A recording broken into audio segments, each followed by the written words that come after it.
Hello dears, എന്തുണ്ട് വിശേഷം? എല്ലാവരും സുഖമായിട്ട് സേഫായിട്ട് ഇരിക്കുന്നു എന്ന് വിശ്വസിക്കുന്നു. ഇന്നത്തെ എപ്പിസോഡിലേക്ക് എല്ലാവർക്കും സ്വാഗതം. ഇന്ന് നമ്മൾ കാണാൻ പോകുന്ന വളരെ ടേസ്റ്റിയും ഹെൽത്തിയുമായിട്ടുള്ള ഒരു ഡ്രൈ ഫ്രൂട്ട്സ് ലഡു എങ്ങനെ തയ്യാറാക്കാം എന്നുള്ളതാണ്. ഇതിനകത്ത് നമ്മൾ എക്സ്ട്രാ പഞ്ചസാരയോ ശർക്കരയോ ഒന്നും തന്നെ നമ്മൾ ചേർക്കുന്നില്ല. അപ്പോൾ ഇതെങ്ങനെയാണ് തയ്യാറാക്കുക എന്നുള്ളത് നമുക്ക് വേഗം പോയി നോക്കാം. വീഡിയോ കാണുന്നതിന് മുൻപ് നിങ്ങൾ ഈ ചാനൽ ഇതുവരെ സബ്സ്ക്രൈബ് ചെയ്തിട്ടില്ല എന്നുണ്ടെങ്കിൽ പ്ലീസ് ആ സബ്സ്ക്രൈബ് ബട്ടൺ ഒന്ന് പ്രസ് ചെയ്യുക. കൂടെ തന്നെ തൊട്ടടുത്തുള്ള ബെല്ലൈക്കൺ കൂടി എനേബിൾ ചെയ്യുക. ബെല്ലൈക്കൺ എനേബിൾ ചെയ്യുമ്പോൾ ഓൾ എന്ന ഓപ്ഷൻ തന്നെ ചൂസ് ചെയ്യാം. നമുക്ക് വേഗം വീഡിയോയിലേക്ക് കിടക്കാം. അപ്പോൾ നമ്മുടെ ഡ്രൈ ഫ്രൂട്ട്സ് ലഡു തയ്യാറാക്കാൻ വേണ്ടിയിട്ട് നമുക്ക് ആദ്യം നമ്മുടെ ഡ്രൈ ഫ്രൂട്ട്സ് ഒക്കെ ഒന്ന് ഡ്രൈ റോസ്റ്റ് ചെയ്തെടുക്കണം. അതിലേക്കായിട്ട് ഞാനിവിടെ 1/2 കപ്പ് കാഷ്യൂസും 1/4 കപ്പ് പിസ്താഷ്യൂസും, അതായത് പിസ്ത, പിന്നെ 1/4 കപ്പ് ആൽമണ്ട്സുമാണ് എടുത്തിട്ടുള്ളത്. ഇതിൻ്റെ റേഷ്യോ ഒക്കെ നിങ്ങൾക്ക് ഏതാണോ ഇഷ്ടം കുറച്ച് കൂട്ടുകയോ കുറയ്ക്കുകയോ ഒക്കെ നിങ്ങൾക്ക് ചെയ്യാവുന്നതാണ്. ഇത് നമുക്ക് നന്നായിട്ടൊന്ന് ഡ്രൈ റോസ്റ്റ് ചെയ്തെടുക്കണം.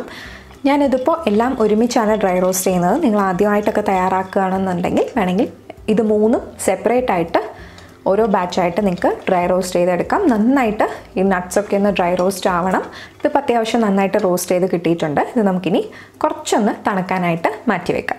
ഇനി വേണ്ടത് 1/2 കപ്പ് തേങ്ങയാണ്. ഞാനിപ്പോൾ 1/4 കപ്പാണ് ചേർത്ത് കൊടുത്തിട്ടുള്ളത്. കുറച്ച് കഴിഞ്ഞ് നമുക്ക് 1/4 കപ്പും കൂടി ഞാൻ ചേർത്ത് കൊടുക്കുന്നുണ്ട്. ടോട്ടൽ നമ്മളിവിടെ 1/2 കപ്പ് തേങ്ങ ഗ്രേറ്റ് ചെയ്തതാണ് ചേർക്കുന്നത്. ഇത് നന്നായിട്ടൊന്ന് റോസ്റ്റ് ചെയ്തെടുക്കാം.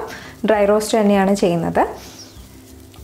തേങ്ങ നന്നായിട്ട് നമുക്ക് ഡ്രൈ റോസ്റ്റ് ആയി കിട്ടണം. എന്നാൽ ഒരിക്കലും കരിഞ്ഞു പോവാതെയും സൂക്ഷിക്കണം. അപ്പോൾ ലോ ഫ്ലെയിമിൽ വെച്ച് തന്നെ ഡ്രൈ റോസ്റ്റ് ചെയ്യാനായിട്ട് ശ്രദ്ധിക്കുക. തേങ്ങ എന്ന് പറയുന്നതിൻ്റെയും ടേസ്റ്റ് നിങ്ങൾക്ക് ഇഷ്ടമല്ല എന്നുണ്ടെങ്കിൽ വേണമെങ്കിൽ സ്കിപ്പ് ചെയ്യാം. ജസ്റ്റ് ഡ്രൈ ഫ്രൂട്ട്സ് തന്നെ ഇട്ടിട്ടും ചെയ്യാം. അപ്പോൾ നമ്മൾ നേരത്തെ എടുത്ത ഡ്രൈ ഫ്രൂട്ട്സിൻ്റെ ക്വാണ്ടിറ്റി എന്ന് പറയുന്നത് നിങ്ങൾക്ക് കുറച്ചും കൂടി ഒന്ന് ഇൻക്രീസ് ചെയ്താൽ മതിയാവും. പക്ഷേ ഇപ്പം തേങ്ങയുടെ ഫ്ലേവർ ഞങ്ങൾക്ക് ഇഷ്ടമുള്ളതുകൊണ്ട് ഞാൻ ചേർക്കുകയാണ്. ഇത് നമ്മുടെ റാഗി ലഡ്ഡൂസ് തയ്യാറാക്കിയപ്പോഴും കുറച്ച് തേങ്ങ ചേർത്തിട്ടുണ്ടായിരുന്നു. ഇതുപോലെ തന്നെയാണ് നമ്മൾ ഡ്രൈ റോസ്റ്റും ചെയ്തെടുത്തിട്ടുണ്ടായിരുന്നത്.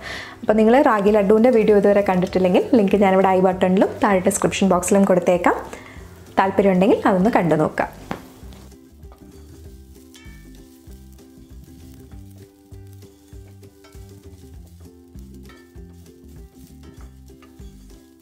അപ്പോൾ ഇതാ നമ്മുടെ തേങ്ങ നന്നായിട്ട് ഡ്രൈ റോസ്റ്റായി കിട്ടിയിട്ടുണ്ട്. ഇത് നമുക്ക് മാറ്റി വെക്കാം. ഇനി നമ്മൾ നേരത്തെ റോസ്റ്റ് ചെയ്ത് വെച്ചിട്ടുള്ള നട്ട്സ് നമുക്കൊരു മിക്സർ ജാറിലിട്ട് നന്നായിട്ടൊന്ന് പൊടിച്ചെടുക്കാം. പൊടിക്കുമ്പോഴത്തേക്കും ഒരുപാട് അങ്ങ് പൗഡർ ആവുന്ന രീതിയിൽ പൊടിക്കേണ്ട കാര്യമില്ല.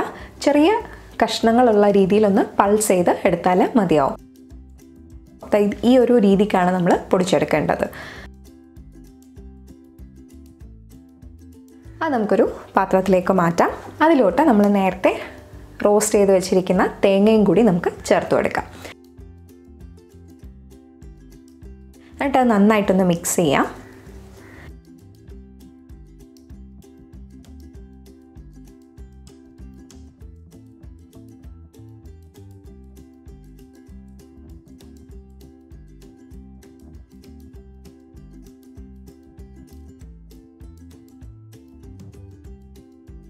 ഇനി വേണ്ടത് 1 കപ്പ് ഡേറ്റ്സ് ആണ്. ഇവിടെ ഞാൻ ഡേറ്റ്സിൻ്റെ കുരുവൊക്കെ കളഞ്ഞതിന് ശേഷമാണ് 1 കപ്പ് എടുത്തിട്ടുള്ളത്. നല്ല സോഫ്റ്റ് ആയിട്ടുള്ള ഡേറ്റ്സ് ആണ്. അപ്പോൾ ഇത് നമ്മൾ നേരത്തെ ഡ്രൈ ഫ്രൂട്ട്സ് പൊടിച്ച മിക്സർ ജാറിലോട്ട് തന്നെ ഇട്ട് നന്നായിട്ടൊന്ന് ബ്ലെൻഡ് ചെയ്ത് എടുക്കാം. ഇനി നമുക്ക് നമ്മുടെ ഡേറ്റ്സ് നമ്മൾ നേരത്തെ തന്നെ മിക്സ് ചെയ്ത് വെച്ചിട്ടുള്ള ഡ്രൈ ഫ്രൂട്ട്സ് ആൻഡ് കോക്കനട്ട് മിക്സ്ചറിലോട്ട് ചേർത്ത് കൊടുക്കാം. പിന്നെ ചേർക്കുന്നത് ഏതാണ്ട് 1 ടീസ്പൂൺ നെയ്യാണ്. നെയ്യ് ഞാനിത് വീട്ടിലുണ്ടാക്കിയ നെയ്യാണ്. നമ്മൾ വീട്ടിലെങ്ങനെയാണ് നെയ്യ് തയ്യാറാക്കുന്നതെന്നൊരു വീഡിയോ ഞാൻ ചെയ്തിട്ടുള്ളതാണ്. അപ്പോൾ അത് നിങ്ങൾക്ക് കാണാൻ താല്പര്യമുണ്ടെങ്കിൽ അത് കണ്ടു നോക്കുക. ലിങ്ക് ഇവിടെയും ഡിസ്ക്രിപ്ഷൻ ബോക്സിലും ഉണ്ടാവും. ഇത്രയും കൂടി ചേർത്ത് നന്നായിട്ട് നമുക്കിതൊന്ന് മിക്സ് ചെയ്തെടുക്കാം. മിക്സ് ചെയ്യുമ്പോൾ ഞാൻ കൈ ഉപയോഗിച്ച് തന്നെയാണ് മിക്സ് ചെയ്യുന്നത്. നിങ്ങൾക്ക് സ്പൂൺ വേണമെങ്കിൽ സ്പൂൺ ഉപയോഗിക്കാം.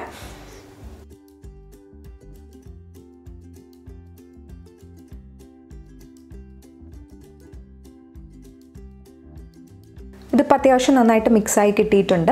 ഇനി ഞാൻ ചേർക്കുന്നത് ഒരല്പം ഏലക്ക പൊടിച്ച പൊടിയാണ്. ഏതാണ്ട് ഒരു 1/2 ടീസ്പൂൺ വരെ ചേർത്ത് കൊടുത്തിട്ടുണ്ട്.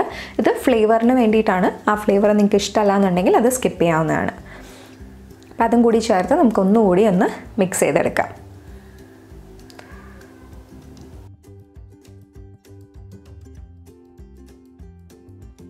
അതായത് ഇപ്പോൾ എല്ലാം കൂടി നമ്മൾ നന്നായിട്ട് മിക്സ് ചെയ്തെടുത്തിട്ടുണ്ട്. ഇനി ഇത് നമുക്ക് ചെറിയ ഉരുളകളാക്കി ഉരുട്ടിയെടുക്കാം.